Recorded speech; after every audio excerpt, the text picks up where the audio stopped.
Well, in a neat little town they call Belfast, apprentice to trade I was bound. Many an hour sweet happiness have I spent in that neat little town. A sad misfortune came over me, which caused me to stray from the land, far away from my friends and relations, betrayed by the black velvet band. Let's have it now. Her eyes, they shone like diamonds. I thought her the queen of the land, and her hair it hung over her shoulder, tied up with a black velvet band. I took a stroll down Broadway, meaning not long for to stay, when who should I meet but this pretty fair maid come a-traipsing along the highway.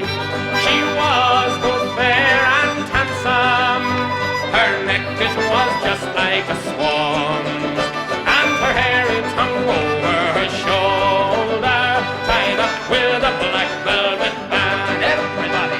Her eyes they shone like diamonds. I thought her the queen of the land, and her hair it hung over her shoulder, tied up with a black velvet band. I took a stroll with this pretty fair maid and a gentleman passing us by.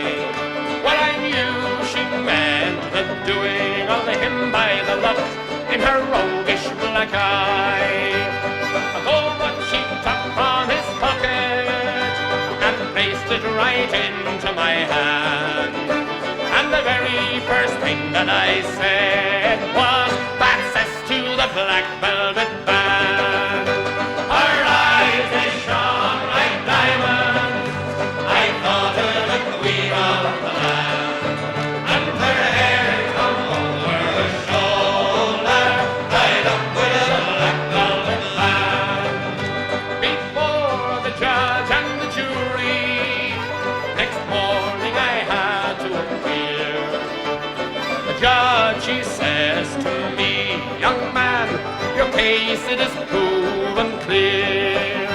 We'll give you 7 years penal servitude to be spent far away from the land, far away from your friends and companions, betrayed by the black velvet band." Everybody!